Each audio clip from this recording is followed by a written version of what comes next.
It's great that we've finally got an industrial strategy, that those two words are no longer dirty words within government, and that creative industries are obviously a part of that. You mentioned earlier that public service broadcasters are a key part of that ecosystem for jobs, for skills, for investment.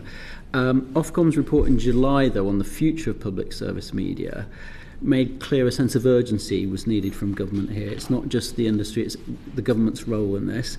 And I quote, they call for urgent clarity on how TV will be distributed in future, and that the timeliness of the government's decision remains a critical factor. So when can we expect some urgent clarity on the transition to IPTV? So we do take this incredibly seriously, but it's one of the areas that we have that we obviously have to take great care with because of the implications of making that shift. We've been working very closely with Ofcom, who've been looking into the issue and are due to produce a report. Well, Stephanie Peacock's also had a working group, hasn't she?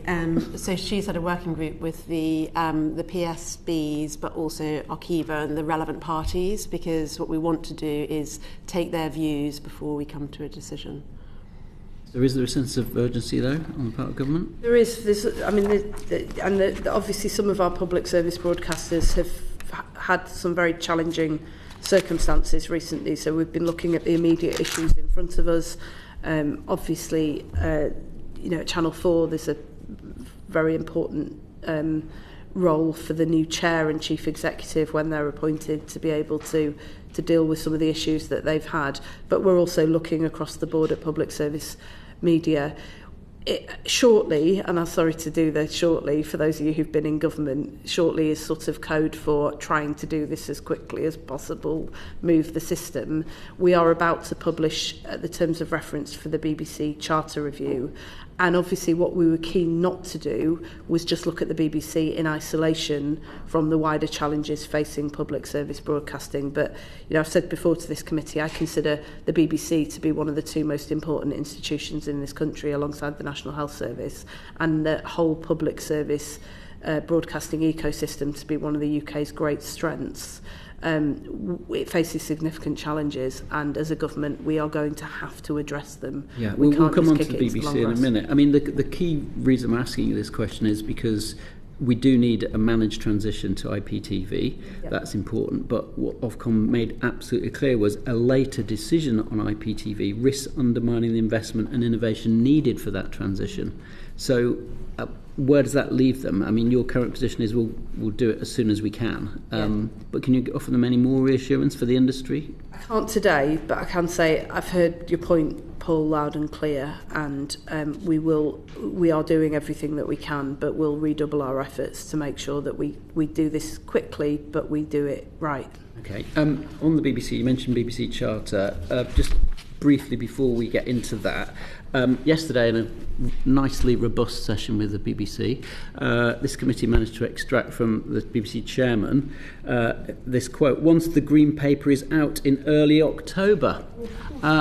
So has he let the cat out of the bag? Sorry, better go back and get on with it then. Has he let the cat out of the bag? Is it early October? So we're hoping, we're certainly going to start the Charter Review process before the end of this year.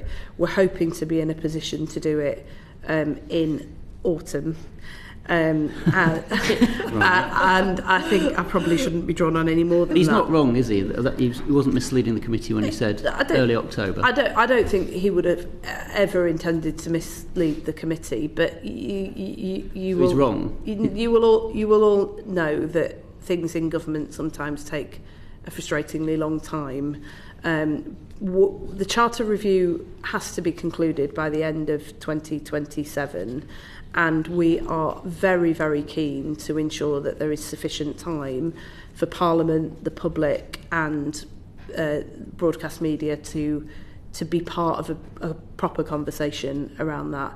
I've said before, this Charter Review is, I think, the most critical of recent decades, because for a long time there have been concerns. I mean, this committee and its predecessor committee have been warning about the challenges, particularly around the funding of the BBC, changing viewing habits, the revolution that we've gone through in terms of viewing habits that have caused significant challenges. And of course, we've had a pandemic, which has hit the advertising of other public service broadcasters.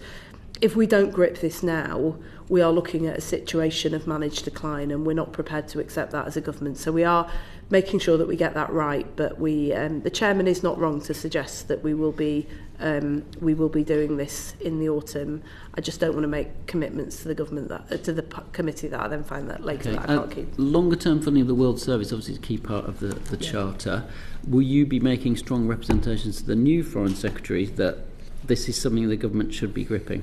Yes, of course. And I'm very, very confident that, as with the previous Home Secretary, there will be a very strong recognition of the role that the BBC World Service plays around the world, particularly in relation to an environment in which other foreign states are investing heavily in their own state broadcasters and propaganda, which is incredibly dangerous to the UK. So it was something that was not lost on the previous Foreign Secretary, and I will of course be meeting with the new Foreign Secretary to discuss this.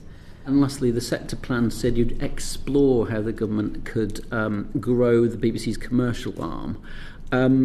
What more can you do to help BBC Commercial? And so I've discussed this extensively with the Director General and with the Chair. We are keen to ensure that the BBC is able to maximise the amount of commercial revenue that it receives. But I have to be honest with the committee. I think the scope for that will never match the funding needs that the BBC has, and there will always be a need for some kind of public financing of the BBC. We've only ruled out one option as a government, and that is direct taxation, and that is because the critical importance of the independence of the BBC from government. And if I may, on that point of independence, the other thing that the BBC finds very challenging, and the committee will know that there have been several challenging issues and areas where the BBC has fallen short on this in recent months, is that they are rightly held to the highest of standards, but there has been a fracturing of the news media, and there are different standards being observed in other places. So to take a very clear example, and something that this government and I feel very strongly about, there is a real importance for the public when they look at the news to be able to understand whether what they're seeing is political polemic or news. At the moment, that situation is currently completely unsatisfactory, and there has been a blurring of political polemic with that is presented as news on other channels. I'm really keen that, as part of supporting not just the BBC but all of our public service broadcasters, that we make sure that we get those rules right. Ofcom is currently consulting on tightening the rules around politicians presenting news programmes and news in any format. And that is something that we as a government strongly support. We'll look closely at what Ofcom present to us, but it is an area in which we intend to act. By implication, you're talking about GB News there? I mean, obviously, like me, you'd be a strong supporter of freedom of speech and of the freedom of media and the press. But at the same time, as you switch on GB News at night, it is basically a newspaper on TV format, which is not meant to be the Ofcom rules, is it? I've had particular concerns raised with me by parliamentarians about the appearance of Nigel Farage presenting news programmes on GB News. I think that is a fair criticism from members of Parliament of all political parties, because the public have a right to know if what they're seeing is news and is impartial or is not. And one of the challenges that then creates for public service broadcasters is that people lose trust in the news altogether. Now that is then a challenge for the whole country, because the way in which people consume their news has polarised and fragmented, and people are reading different accounts. Those shared spaces and that shared understanding that is the basis of democracy is fracturing. I think that is very, very dangerous, a very dangerous position for a country to be in, and it's something that we intend to robustly defend is the impartiality of our news. It's not for the government ever to stray into determining who can be featured on broadcast media and what is discussed. That is entirely a question for broadcasters, whether it's GB News, the BBC or others, not least because they exist to hold a mirror up to government and to subject us to scrutiny, and that is essential in any democracy. But it is right and proper that as a government we ensure we have a proper framework so that viewers are empowered to understand if what they're seeing is news or is what they're seeing is political polemic presented as news.